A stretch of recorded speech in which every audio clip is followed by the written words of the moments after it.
so that's going. I'm going to go ahead and open chat, see if people start coming in.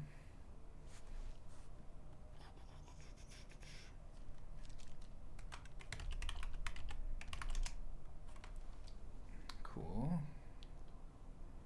Looks like all the chats are connecting. All right.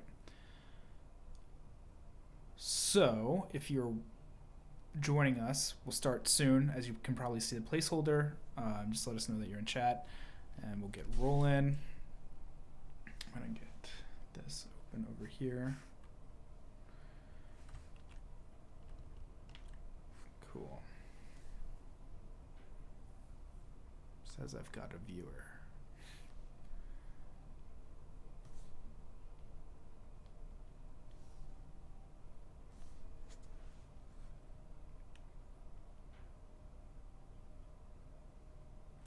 What's up, Blair? How are you, man? We're going to get rolling in just a second. Just making sure we've got Billy all set up. Yeah, it's Liam time. Liam and Billy time. Like it's going to be fun.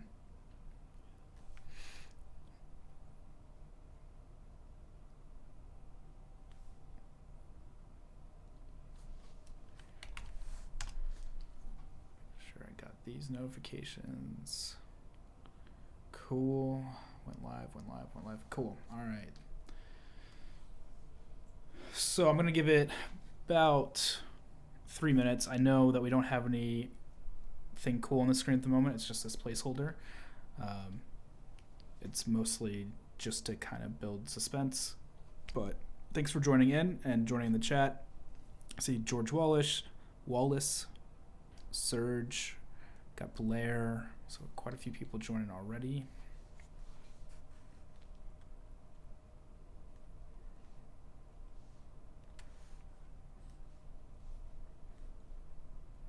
Pause that. I'm going to share this.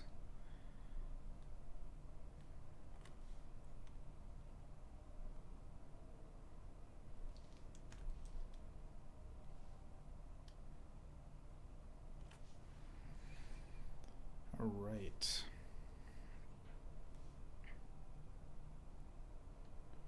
Bill, is the chat working for you? Have you checked that out? Did it actually?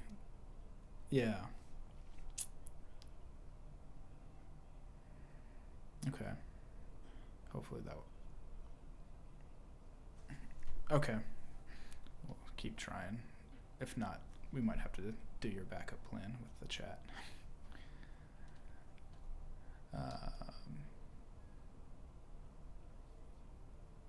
Kwong, all right, what's up? How you doing, man? All right, so I know I'm a few minutes early, but tonight we're doing something a little bit different. It's myself and Billy Chitkin, and we're going to talk about his work. I'm going to show his reel in just a second, and we're going to kind of dive into his workflow a little bit. So when I go ahead and switch over to this here and rewind it a little bit, and we'll get going. And ready.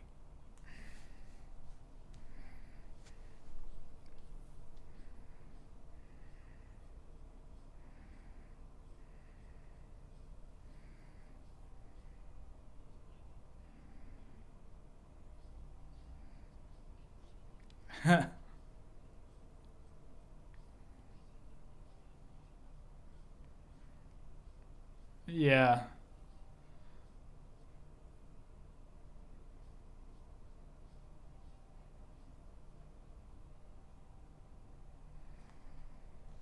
All right, so that's Billy's awesome reel, and I'm gonna go ahead and close this out and his website, and we'll go back in.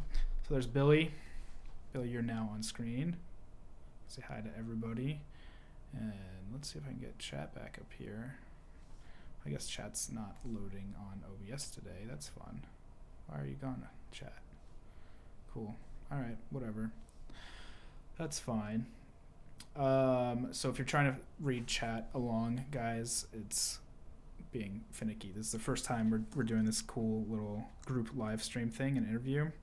So bear with us. But all right, so Billy, why don't we do this? Tell us a little bit about your background, how you got started. I'd known you from School of Motion and interacting with you at Half Res and things like that. But for those who don't know you, how'd you get started, and what are you doing these days?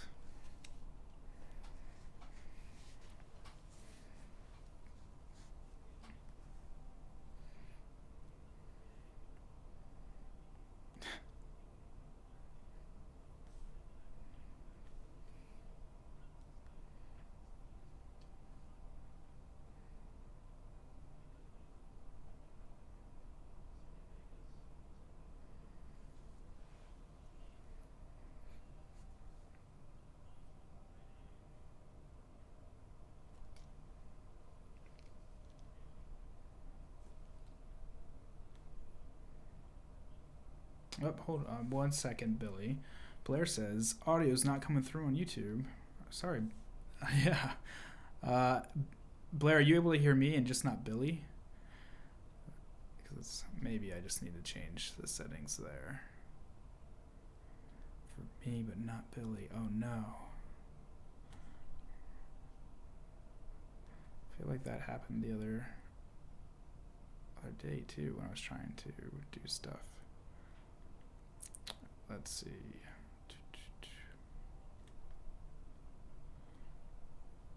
Yes, not okay. Advanced audio properties. Put that over onto this track too. See if that helps. All right, so we will try this again. Hey, Billy, why don't you try talking, and then Blair, since All right. you're proactive. Let's see if you can hear me now, Blair. Hopefully it's all good. Because I can see your audio going up on OBS. Yep, I've got levels in my mixer. Obviously you can hear me. Yeah. Hey, all Blair good. says all good. Cool. All right. I think it's because YouTube goes down to mono, and I had you on a second track, so okay. I had to join those up. All right. So, sorry. The background. The short version of the short version is I would make videos with my friends, started learning an NLE kind of on my own. Sony Vegas was like my first video editing program. I was also at the right age, a year or two into college, and decided to jump over to the media program as opposed to like hard science stuff, which is what I was doing. One thing leads to another. I started learning After Effects, and then I started learning Maya at the school, and then I get one semester into Maya. This is, I think, 6 years ago now, and Grayscale Gorilla was just starting to come up. Somebody had posted a GIF of one of Nick's tutorials on the Maya subreddit and said, "Hey, how do we make this in Maya?" And somebody in the comments was like, "Oh, just download Cinema. It would be way easier to do."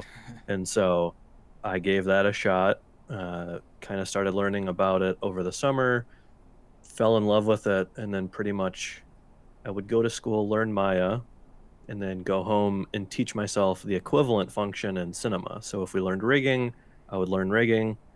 If we were doing dynamics, I would learn dynamics. Yada, yada, yada. A couple years later, I've got some solid student work from the After Effects courses that I took and the Cinema stuff that I would do on my own time. Fortunate to land a handful of like just quick little internships as soon as I was getting out of school. And then, I don't know, like 4 years later, here we are. Cool. I just kind of keep plugging away at it every day. Even if I don't post, I'm most likely doing something in Cinema or Photoshop or After Effects, whatever. So I guess the learning never stops. Now, so yeah, like the way you're explaining that about going from like Maya to Cinema and learning at the same time, that really sounds like Tokyo Megaplex, who you know from Graph. That I think he's pretty much doing the same thing right now. So that's really interesting that people are kind of doing the hard stuff and then going home and kind of reapplying it to Cinema. Now, two, you said like about 4 years. Now, you just went freelance as well, Hmm. right? And so during that whole 4 years, were you working, or how long would you say that you would call yourself a professional where you decided to make the leap into freelance? Yeah, so I think if I check my degrees, they would be dated December of 2013. So by the spring of 2014 is when I had a pretty decent body of work as a student, um, where I was able to land an internship or two. And then I got my first real job in the summer of 2014. Although for the first few months I was technically an intern, I was working on full production stuff. Mm-hmm. I wasn't like a coffee runner or anything, unfortunate like that. I was, getting in there, working on edits, working on 3D stuff, like pretty heavy stuff, kind of right off the bat in cinema, and just really haven't stopped since then. Like you said, I went freelance 4 months ago, Mm-hmm. and so far it's paid off. I've networked locally and online, and I've gotten my name out there as much as I can, and at least locally, anyone that I think should know me knows me, Mm-hmm. um, which is an important thing. I know not everyone is in a region that they have a local scene or whatever, but if you are in a sizable market, definitely did not neglect getting out there and shaking people's hands and getting face to face with people, because so far that's how I've gotten all of my work as a freelancer. Yeah, I totally relate to that. And like Blair, who's in the chat right now, and he's got the Pro Video podcast. I was saying that on his podcast that I noticed a huge difference between just networking online and then last year where I started to actually go out to like half res and things like that. That getting a physical face out there really makes a big difference for some reason. That just it really builds a whole nother level of trust. Um, so with all that, so you've worked in Maya and cinema.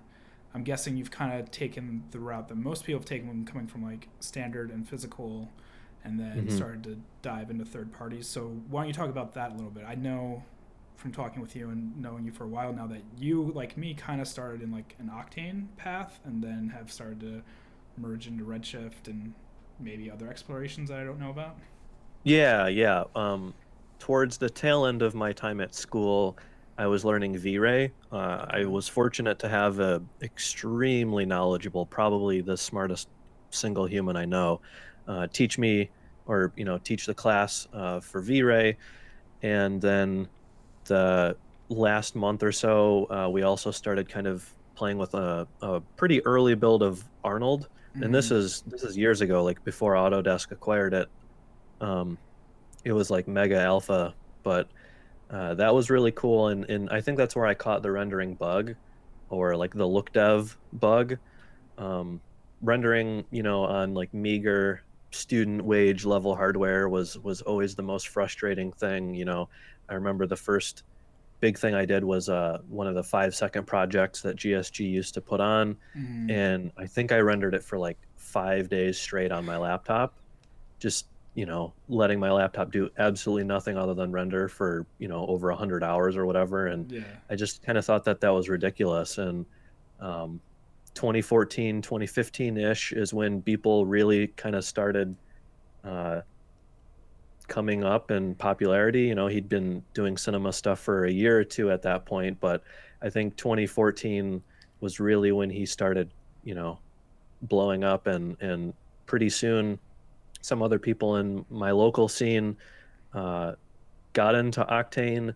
Um, I followed shortly thereafter with just like one video card in my computer, and every couple months or so, I would just buy another video card, and uh, just to make Octane faster and faster every time. Mm-hmm. And that pretty much carried me into the beginning of last year. I was working on a pretty cool like sci-fi spaceship scene in Octane, and like the poly counts were just pushing the 6 gig video cards that I have. Just they're getting pushed way too hard. And then I started transitioning into like rendering cars for fun, which we'll be covering pretty shortly, probably Okay. in my little demo. And the worst thing about Octane, in my opinion, was, I mean, it's a cool engine. It's super fast. Texturing in it's pretty straightforward. The nodes, are easy to use, yada yada. But working in the live viewer and then submitting to the picture viewer at the end, um, because of the way that Cinema handles the level of detail Mm-hmm. setting, I would get files that would just crash constantly when I would submit them to the picture viewer, and then I would have to spend a few hours or even a few days if it was a big project, squashing bugs and getting the VRAM limit down like small enough to where I could submit to the picture viewer. And I just kind of got tired of that after a certain amount of time, and started looking for other options. Uh, Again, like I'm committed to GPU hardware. Mm-hmm. And so once Redshift started kind of becoming popular last spring, it started looking more and more appealing to me. And by the time I was done with that spaceship scene, I'd had it with Octane. Um, and yeah, I jumped on Redshift kind of as quick as I could. And I haven't looked back since June. So, Nice. Yeah, I totally relate. Like I was using Octane for about 18 months, and then I had a big project, a VR project, and it just couldn't keep up, and I couldn't go to a render farm, and I couldn't buy more GPUs. Like I was just maxed out. So at that point, I was at just my wits end. So I started looking to Arnold because at least that way it might be a little bit slow on the local end doing look dev, but I could send it out and never really max out my scene. Um, mhm. and then yeah, I'd say probably I think it was like June or July last year. I just dove in, and it's been great ever since. Um, so you've kind of answered my next question. I was going to ask you what draws you to Redshift, but it seems like part of it you've already answered is that you have gotten to a point where you've outgrown Octane because of Mhm. VRAM limits. But is there anything else that kind of keeps you with it, or do you feel like you're still jumping around between Octane and Redshift, or are you still looking at the future for other engines too? Mm, I don't know, like I was telling you a little bit before stream started. I still have crashes with Redshift. Yeah. I mean, it's not perfect, and I question any GPU engine being 100% as stable as, say, Arnold is on CPU. And Mm. that's simply because when you get into video card rendering, you now have another entire level of the operating system to basically fight through. The cool thing with CPU engines is all of the scene memory or whatever is stored in your RAM, which is the most immediate connection to the CPU in terms of your hardware. Mm. There's nothing in between the CPU and the RAM to communicate with. The difference with the video card stuff is you have the OpenGL or DirectX, basically language as a barrier, and that is just always going to prove problems because now you're introducing the video card driver as the translator basically between the CPU and the GPU. And until we get video cards with an unlimited amount of VRAM, you're always going to have to manage like scene size or like memory size or whatever. Mm. I know Redshift can alleviate that a little bit with the out of core memory, but yeah, I mean, if I guess if Arnold goes GPU and it's as stable as it is on CPU, I'll probably wind up there.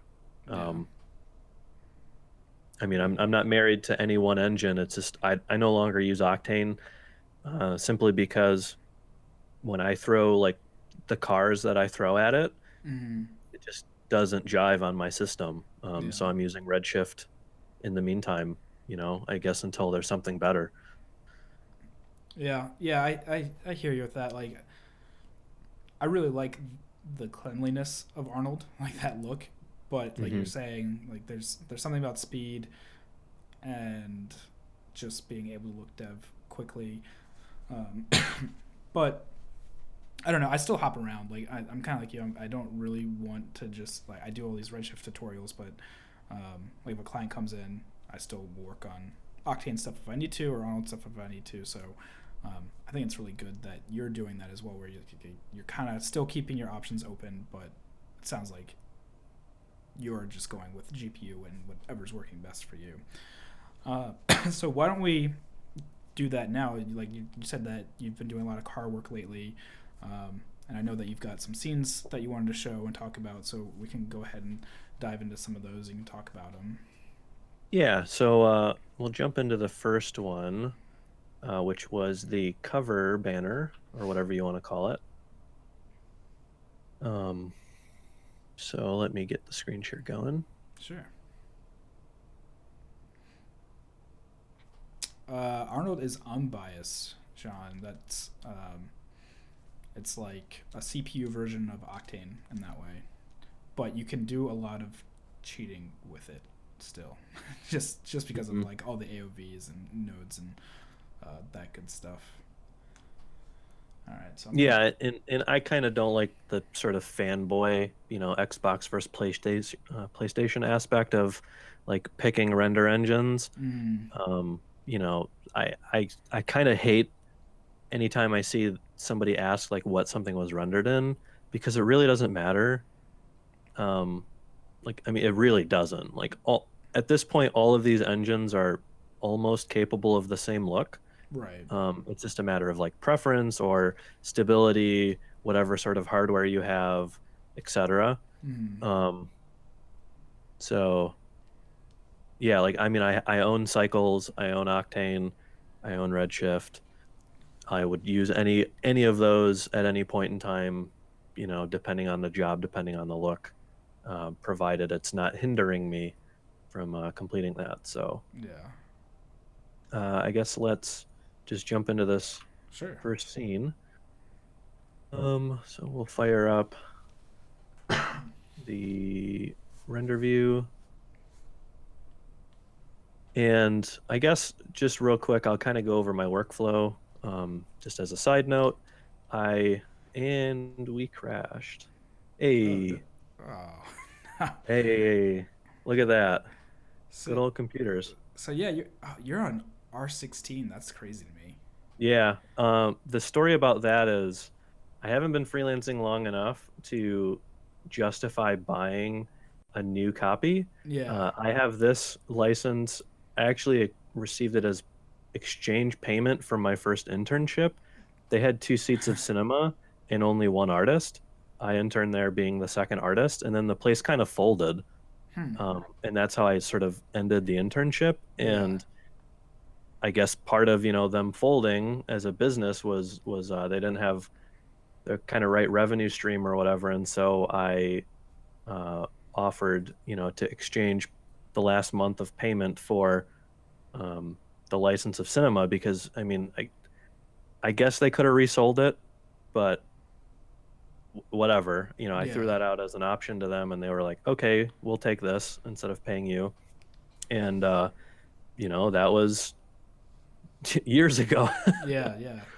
So Cool. I always like to make jokes of I'm in the dark ages, but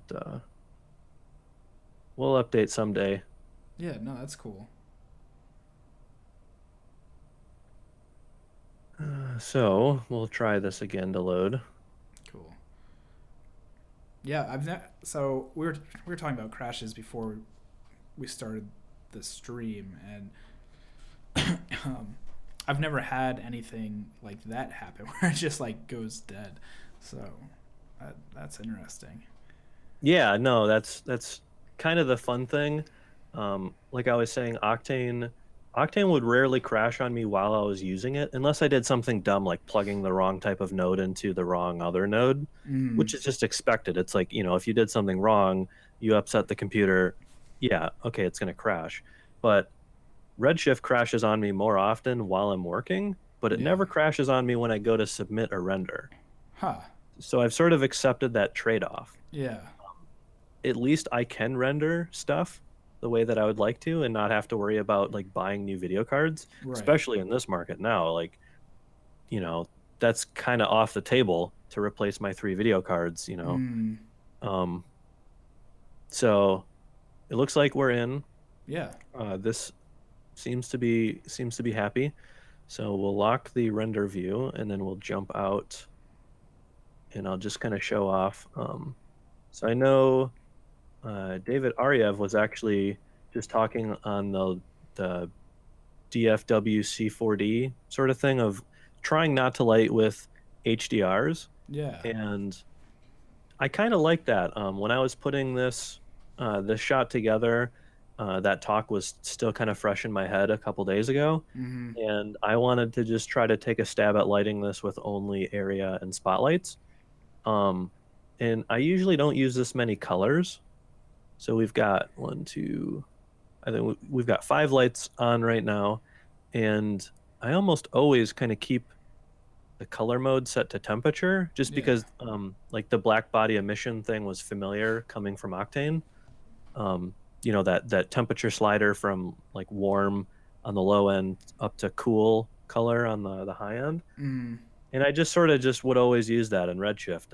And this one I sort of jumped out of that and I started using like just really extreme colors, some really bright blues and reds and purples and stuff.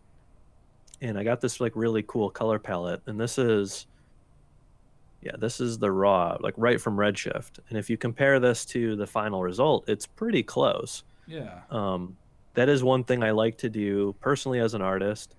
um, I don't have access to like Nuke. I know Fusion as a compositing program is not too expensive, and I ought to jump into it, but I like to just nail everything in render. Messing with linear workflow was so tedious in Maya as a student learning it. It just really Mm. kind of turned me off of like having to worry about color management and gamma and all that other junk.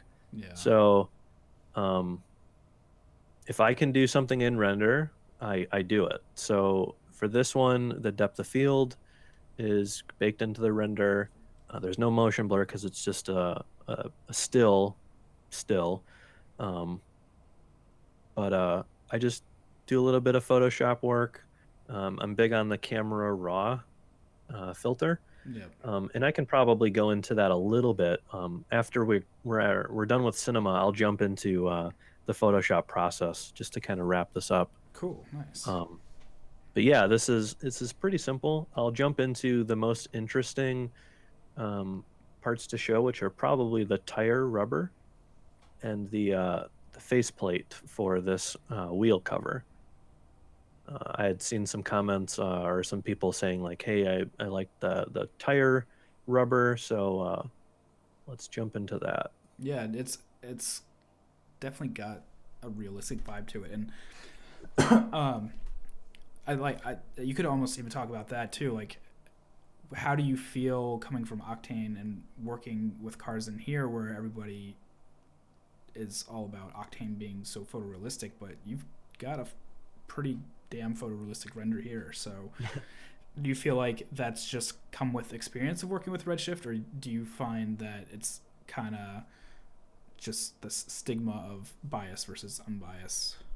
That's a good question, and I'm not even sure I can answer it Okay. on why I like Redshift. I like Redshift because it's what I'm using right now, Mm-hmm. and it's cleaner in terms of noise than anything I was able to achieve in Redshift. But I I've been rendering cars a lot longer than I've been using cinema even. If I dig really deep back into Dropbox, just super quick, I can find my first ever car render. And I think the date on it was late 2013. Wow. Okay. So Yeah. that will sort of date like how long I've been trying this. Mm. Um, it is in the public. That's right. I remember when Dropbox used to have a public folder. That's how long I've been rendering cars. Damn. Okay. I don't even think I remember Dropbox having a public folder. Yeah, it's been a while.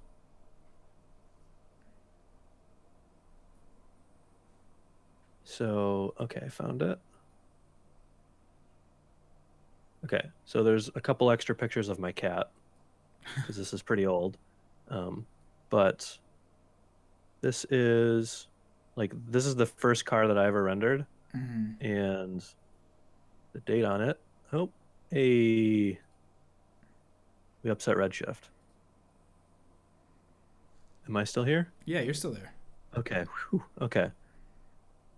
Yeah, so this is December of 2013. So I apologize that I can't open this full screen, Oh, that's all right. but Yeah, you've got a this good little preview preview. going. Yeah. So even in here, I was already starting to get used to trying to get it right in render and not trying to do too much post, puzzle mats or material IDs or whatever. Mm. Um, and so I've always just kind of kept that mindset. Like I learned the proper way to do a beauty rebuild in Nuke with, multi-layer EXRs, and I couldn't do that stuff anymore because it's been too long since I've done it.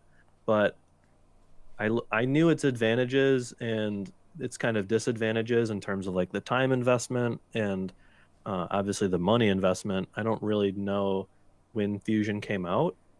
Um, if it was even around when I started learning stuff. It Mm. probably was, but I just never heard about it. And Nuke was impossibly expensive, and I just said, heck with it. So I've been like I said, to loop back around, I've been rendering stuff for forever. Um, I taught myself Redshift kind of within the span of a week. If you scroll back far enough on my Vimeo, it was this teal colored Porsche 993. I did that in June, and I put that together in probably 4 or 5 days, just familiarizing myself with the nodes and stuff. And I've been using nodes um, since I started learning Mental Ray and Maya. The Mm. Hypershade is all nodes. So I've been basically using nodes since I started learning how to render. Cool. They've been familiar with me, and actually the hardest part of learning cinema was not having nodes. Um, like when I, years ago when I would use standard and physical render. So as soon as I got into the after or the third party render engine stuff in Octane, now in Redshift, I'm super, super comfortable. I know not everyone loves nodes or has learned nodes, but if you're out there on the fence thinking oh, it might be tricky to learn or whatever, it's really one of those things that's ubiquitous. Yeah. And even in just in 3D in general, I would learn one render engine, um, and in Maya, the ramp node might have a different name, but it functions like a ramp node. And as long as you learn the proper way or the proper times to use the ramp node, they can rename it the gradient node, and you're gonna know what to do with it, pretty Right. much. Um, Yeah. Yeah. Chad's talked about that too, about how going from Arnold into Octane and trying to make tutorials on that, where he would forget that the ramp is called gradient in Octane, and as long as you excuse me, as long as you can get past that, it is pretty similar through every 3D program and render application, no matter what you're using. oh yeah, totally. And so many of the important parts of learning a node-based engine or even just approaching realism kind of to get back into this tire is breaking down photographic reference. There's never a time that I make something and I just came up with it 100% scratch in my head. I'm Mm-hmm. always recreating some aspect of a photo, whether I'm recreating the model of this wheel, which if I jump into the folder that this is from, we can see, I have a little reference folder here, and these thumbnails, you know, at some point I loaded these in and I was checking certain aspects of them. I probably had 10 other tabs open in Chrome with other references of what this wheel looked like, certain properties of oh, how is this thing spaced? What is the profile of how the thing curves? How big are the bevels? Yada yada. Where does the grime accumulate? Yeah. What portions of this are scratched? So on and so forth. And that training your eye for recognizing reference and seeing what's important when looking at an image because I didn't recreate this wheel entirely one-to-one. There are some extra holes in here. There's the cutout for the valve stem. I just kind of glossed over those details, but the stuff that I did pay attention to when looking at my reference was like what portions of this plate got dirty, what parts got scratched. I've rendered 100 tires, so I kind of already have a basic shader set up for the tire, which is really just kind of adapted from other scene files, and Mm. um, it's pretty standard. So if we go into it now, sort of for the first time, I have a base color here, sort of at the top, which is a darkish color. It's not purely black, because tires, or at least tire rubber, isn't purely black, nor is it purely reflective.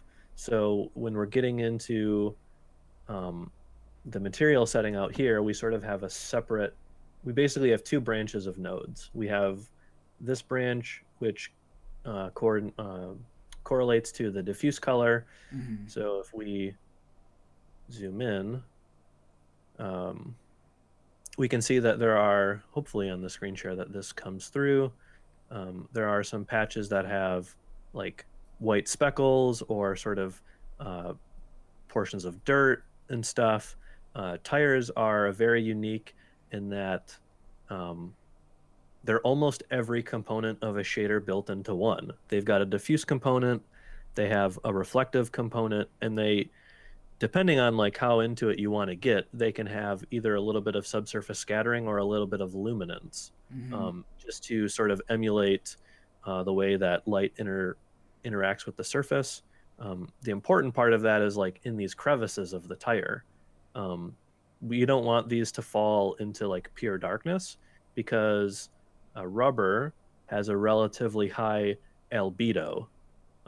That's like the scientific term for how much light the diffuse portion of this shader reflects. Mm. Like if you think of the moon is a relatively bright thing, but it's not reflective, and that's like the albedo component Cool. of the diffuse material. So having like a little bit of that knowledge of like kind of real sciencey stuff, whatever, the benefit of learning that stuff at a school from somebody super smart, I realize I'm fortunate to sort of have that background. Um, so that sort of makes up the diffuse component. There are a handful of just, image shaders, which are random noise and like color stuff that I've accumulated and saved from online. That all makes up the diffuse. And then we have the portion that correlates to the reflection, roughness. Um, Tires are somewhat reflective, kind of in the range of about, maybe 20 to 30% Mm. of the reflectivity weight, but they're very rough. So even though these sliders have a little bit of value sort of baked in, they're being driven by maps or ramps that have actually a very, very different um, sort of resulting number. Yeah. So there are a lot of resources on how to build a good tire material if you're willing to look at tutorials from other render engines. Um, for rendering like cars, which is something that I'm into, a lot of stuff that I reference is V-Ray or 3ds Max users. Um, and that's another thing to tie back to when I was saying almost all of these engines are capable of the same sort of thing, and you Mm. shouldn't be afraid to learn one engine or apply information from one engine into a different engine. If I'm looking at a 3ds Max V-Ray tutorial and the guy is talking about what sort of Fresnel values he's using on his reflection, like I can just plug in those same, or at least start with the same number that he's plugging Mm. in Redshift and Cinema here, and I can see like, is this looking the way that his is looking? Oh, maybe the math's like a little off and the numbers don't correlate exactly to each other, because that sometimes happens, like Right. a value might go from 1 to 10 in one engine, but in another engine it only goes from 0 to 1 or Right. whatever. So you kind of just eyeball it until it kind of looks right if the numbers don't match up the same. And that's like a really, really valuable thing that I think, I feel like only Cinema 4D users don't expose themselves enough to is like looking at material or resources from other engines, Mm, just because like they're afraid that maybe something doesn't translate or whatever. Now, obviously, I'm not talking about like how to animate something or like how to use the graph editor or the timeline or whatever. Um, Rendering is way more cross-platform of information than like how do I bevel something or right. whatever, you know? Um, Yeah. so that Yeah. kind of walks through the tire. It's pretty simple, all things considered. My favorite part of sort of putting this render together was um, the other the other big portion of this, which was the cover plate tier. So if I go original size so that we can sort of zoom in a little bit, we can hopefully just do a region render on portion of this, and we'll get into this. And this node graph looks a little bit more sort of dramatic um, than the last one, You're gonna scare him and away that's now, Billy. and that's simply because when you're replicating a real life material, you want to think of how it is really built. And what I mean by that is this is like a piece of plastic or acrylic of some sort, and it has like probably a layer of paint over it. Mm, Um, so it's probably, it's hard to tell some layer of plastic with a white paint over it, and maybe even the red layers are maybe another layer of paint. Maybe they were like stenciled on, or whatever. And you want to use nodes with that same sort of logical process of building up a material. Okay, if we go down to the bottom of this stack, we are greeted with a color layer. And this base color is the red from the lettering, and then the cream. And then I just have a texture, which is basically this sort of pattern with the logo brands I just quickly made in Photoshop. Um, and this is sort of our ground level. If I were to remove all of this other junk up top, remove all the scratches and the grime, we would be left with a perfectly clear like cream and red image. um, so then the next thing we get to is just sort of surface level dirt, which is sort of a brown that is being mixed in with, again, another sort of image map. I use stuff from uh, I forget who posted it, but it's called the Surfaces Collection hmm. on Gumroad. It's a really awesome pack that has like a bunch of grime and scratches and just all sorts of awesome stuff. I use that texture pack constantly, or I shouldn't say texture pack because it's just like a bunch of JPEGs and TIFFs. Gotcha. Um, that all Um, sort of builds, and then all of these different other layers are just the different scratches, the different like speckles. uh, you just kind of build stuff up one level at a time, using all these different image maps. And yeah. cool. Um, so you got a question from Chris in the chat. I don't know if you saw that pop up, but Chris was saying that he was hoping you could talk a little bit about your best practices with your render settings too as you're working on these things. Yeah, so that's another thing that I really like about Redshift, as opposed to my time in Octane, um, was because I learned V-Ray years ago as my first render engine.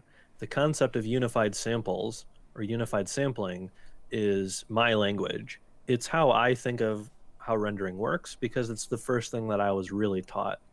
So if we go into our render settings and we jump into the Redshift tab, and this is why every time I send you a file, you always open it up and immediately say, "Whoa, those samples are way too high." Yeah. This happens every time I send you a file, and this is because I rely solely on unified sampling.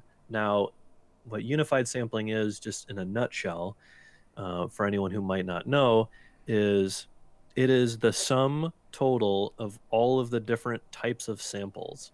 Um, in Octane, you have the one what's it called? It's the sample button, which goes from 0 all the way up to 8,000 or whatever. The Um, sample button. in Octane, like the global sample control slider. I forget Oh the name yeah, of when it. you're like in direct lighting or no. In whatever mode, Yeah, it's your maximum amount of samples. So yeah, we've got our max amount of samples. For this image, I stuck with like 1,024. I will usually start at 4,096, 4K samples, and then work my way down. Uh, and I That's basically the other way around than for most people how they work. Most people start low and then go high depending on how much noise. I basically start high, and if it's too slow or too long, then I'll lower it. I just love having as clean of a render as I possibly can. And if I have the time to sit around for 8 minutes a frame, then I'll do that. If I don't have the time to sit around for 8 minutes a frame and I need to get it down to like 2 minutes a frame or 30 seconds a frame or whatever, then I'll actually start lowering my samples. Um, but to get back to Unified, basically all of my different sample settings for reflection, refraction, etc., they're all set at like 4,000, which is about the highest I'll ever go. And then you really don't need to worry about those. I know you teach sampling a little bit differently in one of your Redshift um, tutorials, and that is doing samples through the materials and through the lights yeah, themselves. Um, that is all really, really good stuff to learn, and it's probably the proper way to learn how to get the absolutely fastest render you can. But because I'm a little lazy and sometimes I like to just sit around and watch YouTube while something's rendering, um, I don't mind if my render takes a little bit longer if I don't have to fiddle with it as much. Um, yeah. I so like you have this. You were saying like you like to start really wide, and if you have the time to do it, then it's fine. And I kind of do the inverse, like you were saying, where like I play this game with myself, like how fast can I get this to render? Like I want to see mhm. if I can get it down to like 3 seconds. Yeah. I mean, and I sort of like gawk at the idea of a 3 second render, like not in a bad way. It's just like Yeah. I haven't, well, I should say, I'm fortunate enough to not have to be that crunched. Um, and so I guess I'm a little spoiled. Um, I really haven't done a whole lot in the other sort of settings. I initially got this render setting preset from an awesome artist, Patrick Latorno, in the motion design artist Slack. If we want, I can get you a Dropbox link to this, and we can include it in like the description or whatever if we Sure. upload this afterwards. Yeah. It's a pretty good starting point. It's not perfect. Some of the settings for the AOVs, which we'll get into in my next example, some of them are a little funky. The amount of passes that he has set up by default are for his workflow, and I don't really change them often enough to save myself my own preset. So those are kind of, they are what they are. I change them whenever I need to change them. Um, and then GI, I just do brute force primary, irradiance cache secondary, which is probably the most common use case for Redshift, I would think. Um, this is pretty similar in terms of look to using what's the second kernel in Octane called? There's direct There's lighting and path tracing. right, it's and then there's QMC, but no one ever uses QMC. Yeah. Right. So I think this is similar to the second of those options from Octane in terms of like how the GI sort of looks, how much bounce lighting you're getting. I saw one person asking about how to increase the contribution of GI. So for, I forget your name, whoever asked, if you want to, I believe in the light settings, what you can do is you can up your, where is it? I think it's in Photon. Yeah, in Photon. If you wanted to um, break physics and include more GI contribution than what the render engine wants to give you, you would want to enable emit GI photons, and then you would turn this intensity on each of your lights above 1. 1 is Mm-hmm. kind of the baseline of where they would be at, and uh, then you would want to enable photons here in the caustic, or you would want to enable caustics here in the photon tab of Redshift, and then just to make sure that you've got one extra level of control, I would probably recommend turning on the AOVs, and then you would want to give yourself, I'll just change one of these. You would want to give yourself the caustic raw pass for the AOVs. And then that way you'll always be able to dial up or down a little bit further. So that'll answer whoever asked that. Yeah, I forget who asked too, and kind of the inverse, or a little bit to relate to Octane, like you were saying, like the Octane's GI clamp. If you're ever working and you feel like you want some GI, but you can get a little bit faster speed, this is one way to do. Like still have GI and clamp it back a little bit too. Yeah. So I think I'll jump into my other example that I wanted to show, which was a different car. Cool. I'm just gonna say hi to a couple people that have said hi. Yeah. I've been ignoring the chat. Let's see. We've got Mark. We effing love you too, dude. I hope you're enjoying your new job. Let's see who else. Let's all get back. Chris, thanks for your question, man. I hope Billy was able to answer that, and thanks. I definitely want to try and do some more guests too, like maybe once a month, because I'm enjoying this. This is nice to kind of just learn other people's workflows. Nick, what's up, man? Can't wait to see you at NAB. I'm glad you're joining us. And okay. Somebody also said that it's PMC, not QMC or QVC or whatever we called it.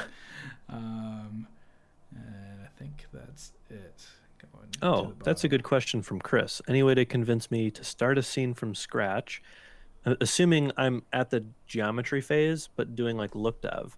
I am building another scene kind of in my spare time right now, and if we want to, again next week, or maybe I can talk with the Brograph guys and do like my own dedicated time, or maybe I'll just do my own on Twitch.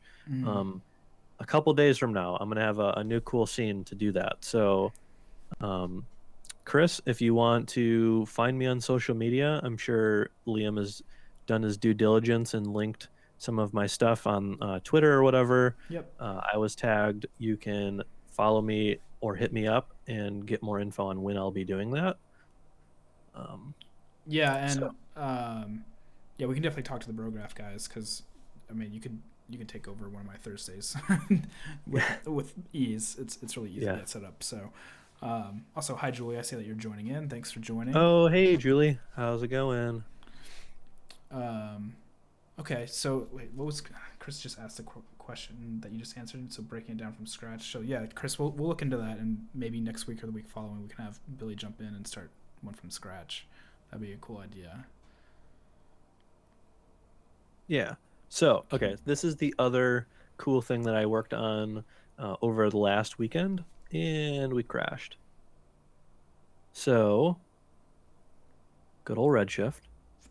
Well, while you're rebooting, somebody's asking about links. Yeah. I can't post links into chat, but I can at least show you Billy's site. So if it's GER, N as in Nancy, GE.com. So Gurnge, right? Yep, that's me. It's a made up name. This is Billy's site here, and maybe in a little bit, actually, you know what, while you're rebooting, I'm going to play your reel one more time, because we had the sound off at the beginning, and I don't think it actually came through. So, no, it's not super important. Who listens to reels with music? Yeah, I guess. But you guys should totally check out Billy's reel, too, if you missed it in the beginning. So I'll go back into this window now. Looks like you're back up going. Make sure I go full screen. Cool. Usual spots, GSG, iDesign.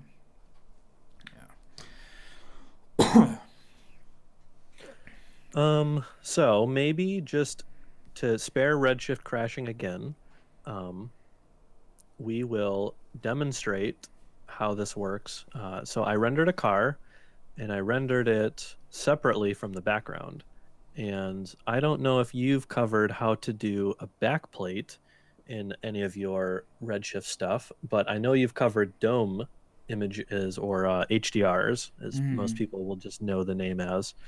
Um, so I got a really awesome set that includes a backplate and a handful of images. And actually, I can show those to spare Redshift potentially crashing again. Because I do want to go over Photoshop real quick. So the HDR is this, what most people will know or they'll be familiar calling an HDRI. Mm. Uh, Technically, that's a misnomer. This is called a lat long image, latitude by longitude. It's 2 times wider than it is tall, and that allows us to wrap an image around it. HDR refers to the like bit depth, how much lighting information is in this file. But this was taken, and then these sets of images that you load in separately uh, acts as the background for your image. So that the HDR is providing the lighting and the shadows and stuff. It is what your objects are reflecting. In this case, like car paint and wheels and windows and all that fun stuff. And then we use the backplate setting to basically put this in the background and line the camera up. Similarly, I would rather do that in a recording so that way I don't have to worry about crashes. Unfortunately, my system is being a little testy. So we will get Photoshop going and I'll show how to basically export what you need to be able to uh, do this sort of process. Um, because I'm not a super pro at AOVs and all that cool stuff, I did it as 2 separate renders. If you were super awesome, you could do it just as one and output like the shadow pass and whatever other alpha, all that other cool stuff, all in one go. But because it was just a still image, I didn't really have too much fuss kind of outputting one at a time. Mm. So if we isolate this layer, this is directly what comes out of Redshift. Um, the backplate set that I had some versions that had motion blur in them, which was pretty cool. So I set up motion blur on the wheels. So the wheels look like they're spinning, they're doing their fun thing. There's a little bit of depth of field just because I matched the aperture setting on the camera that the real photograph was taken of, which is an important part of matching a 3D asset into a real photograph. It's trying to replicate those camera settings as closely as you can. Again, because we're working in 3D, you can like break physics a little bit. You don't have to match your aperture or the ISO like directly 1 to 1, but getting close helps. Um, Now, did you get so that through like metadata? Is that how you found that, or you just? the pack actually has the camera settings for every photo that's in it. Oh, So cool, there's a photo, and then there's like a little text document that says the f-stop, the ISO, the shutter speed, all that fun jazz. cool. So that was pretty cool. This came from an artist named Owner Durson.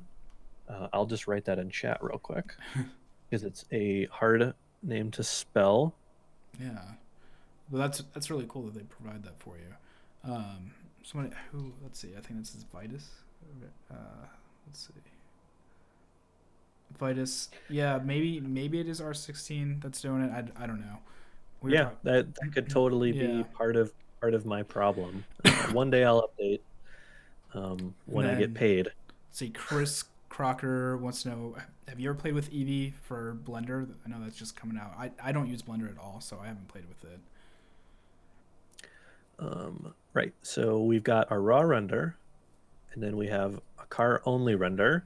And I just did this because I forgot how to set up a puzzle map, and I didn't feel like looking up a tutorial. So I just rendered the car on alpha because it took 4 minutes to render the scene, and it probably would have taken me longer than 4 minutes to look up a tutorial, Mm-hmm. scrub through the tutorial, find the right part of information, and then enable it. So I don't know. I just said hell with it. So I rendered the car on its own so that I would have a clean alpha. Um, and then, so let's basically just build this back up. I have one render that has a little bit of an exposure adjustment that I masked with some masking. And then the raw backplate, which was the image, the original image itself that I just wanted to layer back over because Redshift does this weird thing. Whereas if you have depth of field in your camera, it will apply depth of field to the backplate. And I don't know if that's a bug or if that's a feature, but Octane doesn't do it. I noticed that too for something I was rendering the other day. That Hmm. not only does it apply motion blur to the backplate, but it won't rotate it with your camera too. So if you turn 90 degrees, it doesn't actually pan the background either. Right, yeah. So I know this is Redshift Thursday and we all love Redshift, but it's I'm not claiming it's perfect. Oh, I should talk Redshift all the time on Redshift Thursday. It's okay. You can talk Oh yeah, about it, yeah. We, especially we talk. I'll talk mad shit. yeah. So, all right, turn that mask back on, turn these other cars back on. I also did a little bit of work with the caustics. And what caustics are is the reflection of light from the reflective component of the material. So these like chrome wheels and the metallic car paint, a property of those things in real life is a caustic reflection, which is, kind of light rays sort of bouncing off. It's a pretty subtle effect because I was pretty conservative with it. I've kind of painted out the mask pretty heavily, but if you sort of look at the wheels, just below the wheels on the ground, you'll see it kind of brights it up a little bit. Mm-hmm. So that all basically just comes together to the combined, what I would just call the combined base, and then I just color corrected a little bit. I didn't do a whole lot on this render. I used some of the LUTs from the Grayscale Gorilla LUT pack, which, if you're not familiar with what a LUT is, it is a lookup table. Mm-hmm. It is something that video editing people more commonly use to match the color temperature of one camera to another camera. At least that's my experience or familiarity with it. Maybe that's not a perfect definition of what it is or a history Yeah, lesson on it, but I pretty think that's close. a pretty yeah. I think that's a pretty accurate background. Excuse me. The way I understand it now is that most people like it look up table. They're just like looking up different color schemes now to apply it. Hmm. But really, it originates from matching cameras. Yeah. So the other big thing that I do when I sort of uh, color correct or render, I shouldn't say color correct, it's more just like color grading, Mm. because I like to just sort of get wild with colors sometimes, or I don't necessarily approach or go after like a photorealistic color grading or like what a real color artist would. I like to just push stuff a little bit further, a little bit more saturated, a little bit more vibrant, um, sometimes. So I use the camera raw filter and a plugin from Google called the Google Nick Collection. I'll just Mm-hmm. write this down. Google Nick Collection.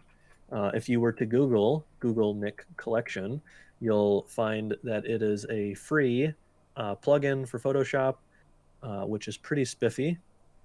Um, but if I go back to the raw render of this, we'll see this is the raw render, and this is, oops, no, this is the raw render, and this is where we leave off. So I'm not doing a ton of color adjustment to it. It's a lot of this color is present here in the original render. Um, I did one pass with one of the GSG LUTs just to sort of achieve a specific sort of look for what this white plastic looked like. And then I started going hog wild with my normal uh, suspects, which is the camera raw filter. If you're not familiar with the camera raw filter, it's kind of like Lightroom, having all of these different color temperature, exposure, levels. It's got chromatic aberration, vignetting. haze, like all sorts of stuff, all wrapped into one neat little package. Now, this isn't anything that After Effects couldn't do, or even just individual filters in Photoshop. But because it's all contained in one little place, um, and here's the super cool part, is you can save these as presets. And I did a series of dailies a couple years ago. So a lot of these are dated from 2015. Mm-hmm. And so when anytime I'll open up a render that I've just freshly, kicked out of the render queue or the picture viewer, the first thing I do is jump into the camera raw filter and I just start scrolling through this list of presets that I've made for myself. It would be like if you used what's that? Magic Bullet Looks, or Gotcha. like Magic Bullet Colorista or whatever. It's got all those presets that it comes with by default. I've got all of these awesome, tons of variety. If I just click randomly through these, because this is already sort of colored, it's a little bit harder to tell what each different filter is kind of doing. But some of these are pretty extreme, others are more subdued. Um, and I basically just kind of pick one of these or use it as a starting off point, get happy with it, and then I jump into um, the Google Nick plugin. And from the list of plugins that it installs, the one that I use is called Analog FX. Um, and this one is a little annoying because every layer that you add over here on the right has a loading bar, Mm. which is kind of a drag when it comes time to export this because it has to load through every one of these loading bars every frame. Um, so when I need to export something from Photoshop, I'll probably just go watch an episode of something on TV, because Photoshop basically, because of the way that it works, it takes focus from your computer. It basically will jump to the foreground of no matter what Mm. program you're using. Photoshop will pop back to the front, and it'll interrupt everything you're doing every frame. So I like to congratulate myself on finishing a render by going to watch something on TV. So uh, pretty much the same thing. I've got a list of presets that I've made up, kind of built up over time, that I can click through. And this is like probably my favorite part of 3D, is doing fun color stuff. If we, oops, go to the camera setting, we can go, where's that? I forget how to get the other. Here we go. Here's the list of all the other different effects that you can add. You can add like blurs and exposures. You can even do um, little bits of like dirt on the camera lens, all Cool. sorts of awesome stuff in this. It's really like probably 10 different effects that I would roll into one, like chromatic aberration, like tilt shift blurring, radial or like fake motion blurring, not motion vectors, but like doing like speed blur kind of, Yeah. like action stuff. It can do like light leaks. Um, yeah, it can do a lot. And it's free. Check it out. It's pretty cool. And those two things, Camera Raw and Google Nick, basically is that's my process. Cool. Yeah, I've heard of Google Nick. I've just never used it. And now that I see it, I want to use it. Yeah. It is a drag on seriously how slow it is. Um, so be prepared. Like if you try to render out like a 500 or 1,000 frame sequence, um, and again, like because Photoshop has a timeline, that's totally a thing that you can do. And I totally do color correction on animations in Photoshop. I don't use After Effects um, much to do color work. Um, it does take a while. I have definitely kicked some stuff out to like an hour or 2 hour long exports just to get a frame sequence back. Wow. Um, yeah, so if they could make it quicker, it would be perfect, literally perfect. Yeah, Chris Crocker was saying in chat that I guess they're not updating it anymore, which that sucks. That sounds about right. I'm Ah, like an Android user, so I'm familiar with Google's endeavors into messaging platforms, um, even like Chrome extensions. Google loves to just come out with stuff and then kill it a year or two later. yeah. Um, yeah, so they're gonna have to pry this out of my cold dead hands. um, I wonder if you could save some of these looks as like a lookup table and then apply it in After Effects or Premiere or somewhere, if that would speed up your workflow at all. That's a good question. I know the camera raw presets, they are saved somewhere on my machine. I've Mm-hmm. never looked into where exactly, but in After Effects, if you import a footage, there is like the interpret main button or whatever, Yeah. like when you would usually change the frame rate. Mm-hmm. Somewhere in there in the color management settings, if you have it set to 32-bit, there is a camera raw. Huh. Now, applying my library of presets from Photoshop into After Effects is what I've never looked into. Yeah. Um, so that would be pretty cool. But yeah, if Google Nick was available for After Effects, I would probably use After Effects because when I'm done in Photoshop, the only thing I'd use After Effects for is adding optical flares. Right.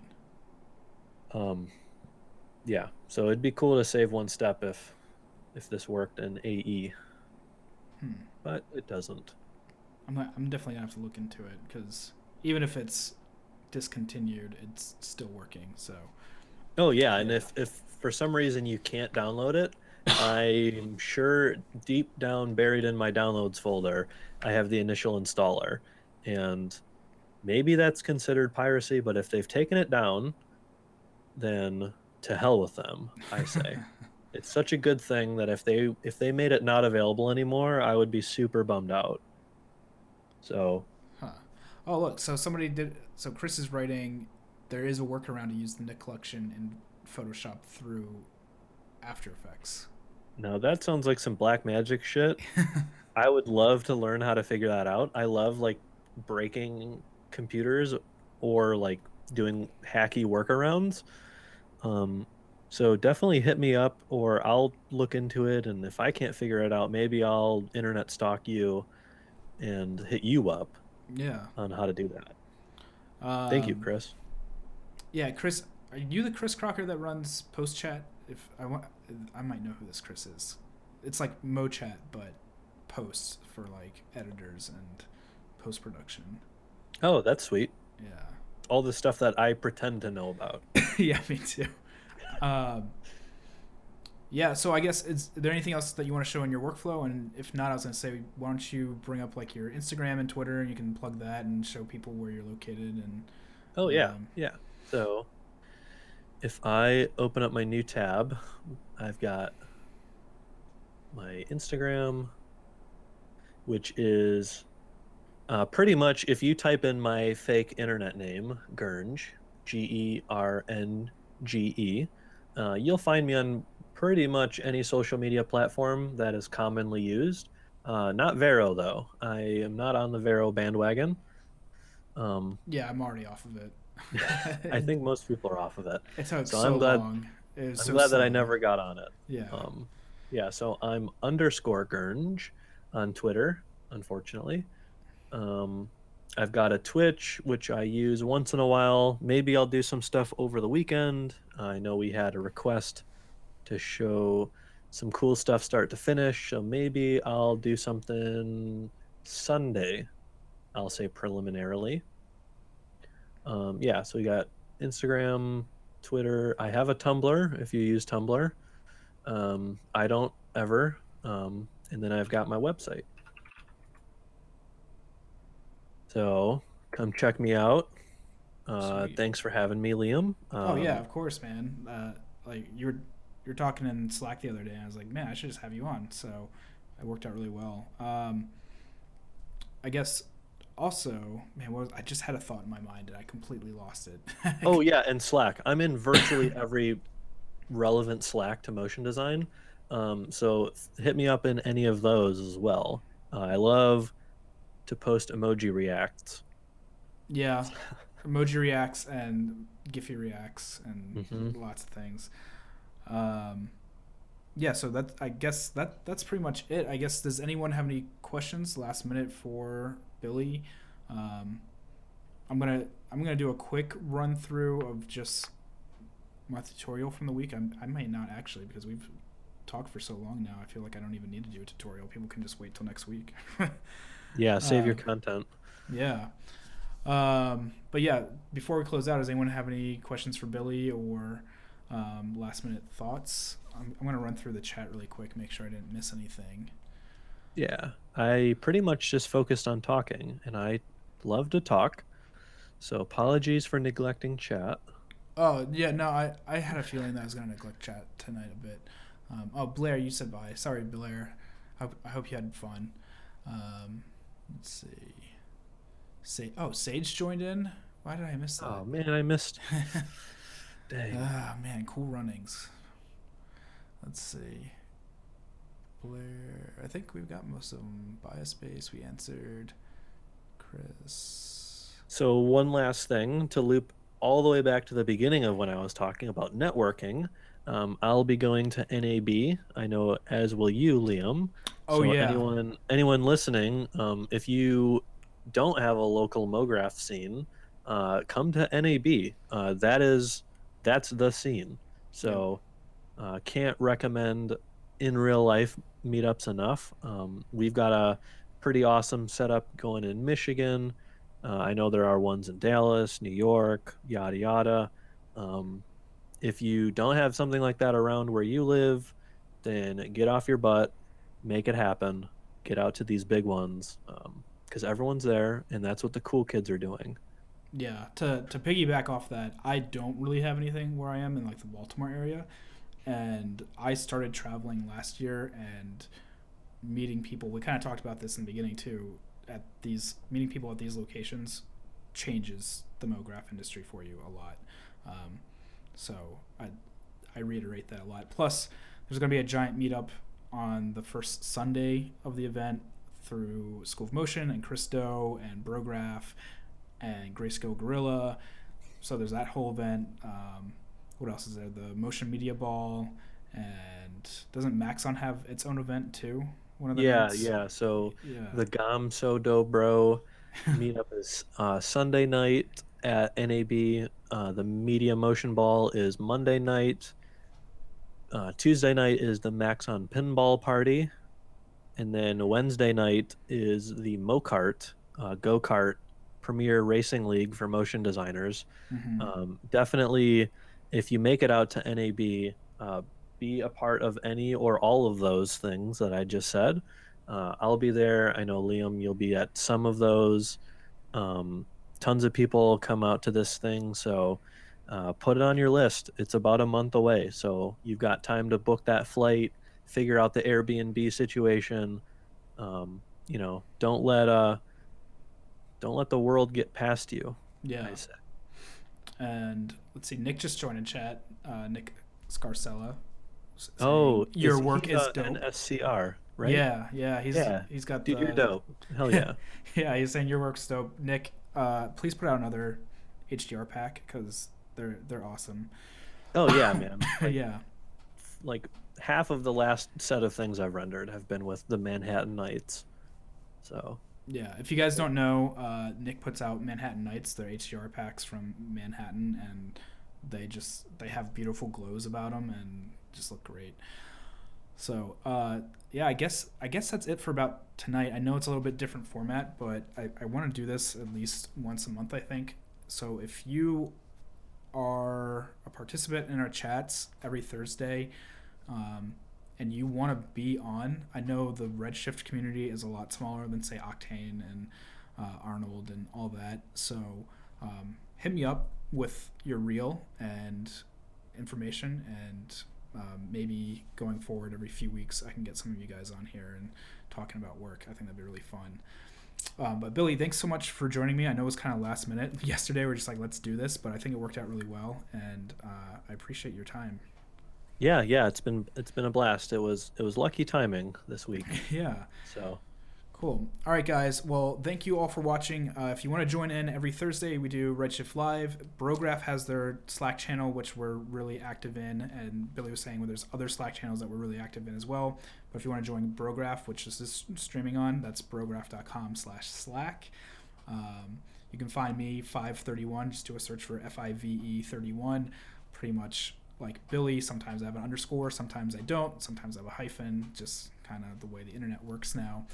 And that's about it. So thanks everybody who was in chat and joining. It seemed like we had a pretty good crowd tonight. I was watching the numbers go up for viewers, even though the chat wasn't as active. But I'm glad to see so many people turned out. All right, guys. Billy, thanks again. And everyone else, I will talk to you soon. peace.